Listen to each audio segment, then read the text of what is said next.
Thank you, Larry, and good afternoon, I should say. So let's talk office. The office market in 2007 can be described as steady, but has future uncertainty for 2008. The Twin Cities office market is dynamic and was recently named the best city for business by MarketWatch. Factors that led to this award included the fact that Minnesota is home to more than 20 Fortune 500 company headquarters. Now, we all know Best Buy and Target, but also 3M, General Mills, Medtronic, and United Health Group. Evidence that we have a diverse and sustainable economy. Now, as we headed into 2007, most of us thought we're headed out of the downturn of the market that we had experienced since late 2001. In 2006, we had a job growth rate of 2.5%, and we were well below the unemployment rate at 3.6%. Unfortunately, not anymore. Today's job growth rate is only 0.1%, and the unemployment rate, 4.9%. So let's talk the numbers. Vacancy improved, as seen mostly in the booming West market, where vacancy dropped from 11.9 to 8.5%. Most notably, Class A dropped to 5.7%. Now, across the Twin Cities, vacancy decreased slightly and finished up at 16.3%. But the real question is, where's vacancy going to go in 2008? Take, for instance, in the Southwest market. With over 800,000 square feet under construction, that's approximately 35% leased, and add to it a 275,000 square foot sublease at Normandale Lake, the Southwest vacancy could go from 9.5% to well over 15% in a matter of 12 months. Absorption historically has a 10-year average of just under 1 million square feet. Now, in 2007, we posted just over 750,000 square feet of positive absorption. And again, it was the West top in the market at nearly 300,000 square feet. The next closest was Minneapolis CBD at 190,000 square feet. Now, net rental rates increased slightly in 2007, mainly due to the tightening market.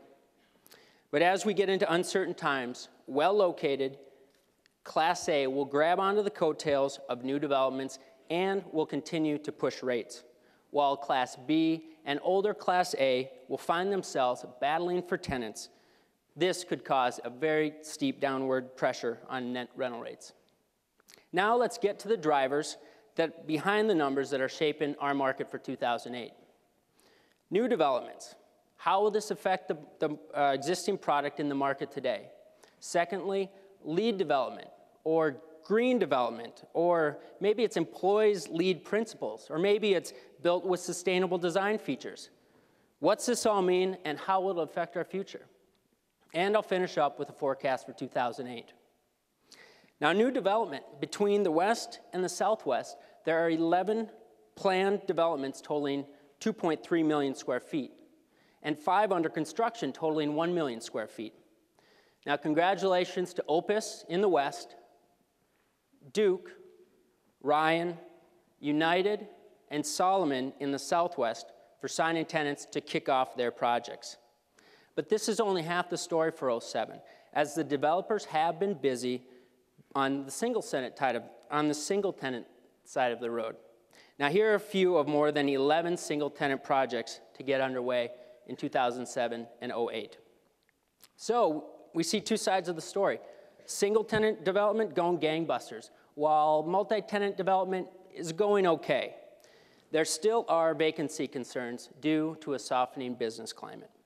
Now, here's one more nugget. Historically, the Twin Cities market, the Twin Cities net rental rates hasn't seen much of an increase in the past 15 to 20 years.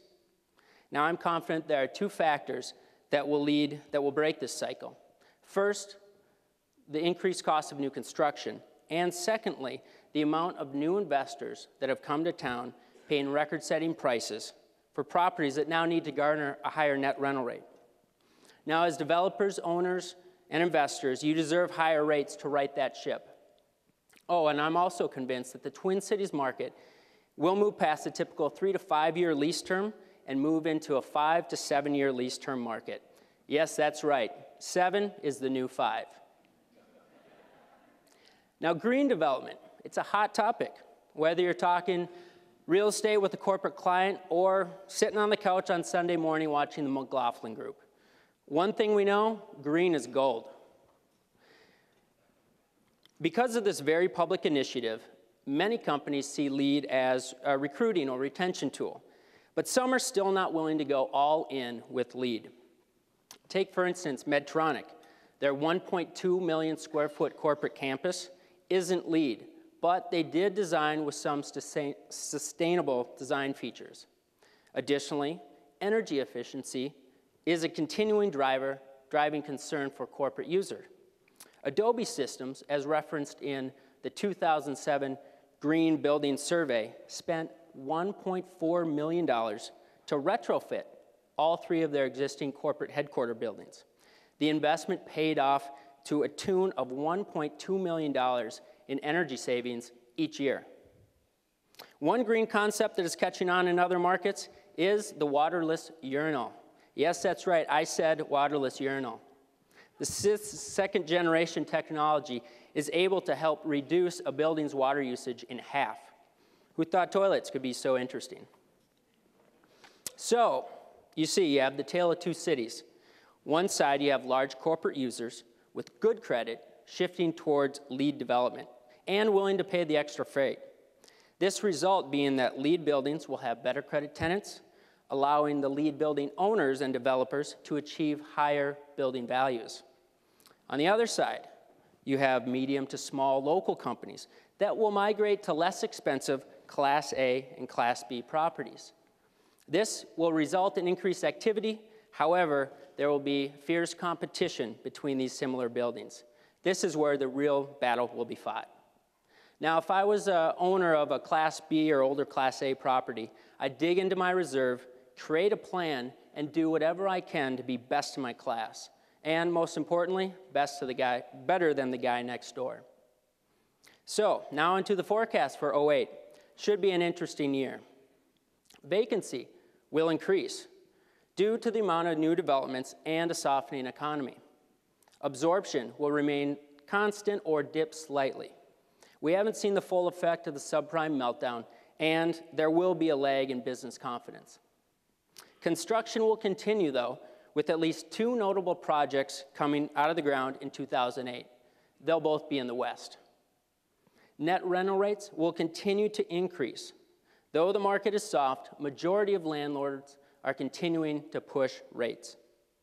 While this may seem like a gloomy prediction, our market has and will be resilient through this slight bump in the road. Thank you very much and enjoy the rest of the program.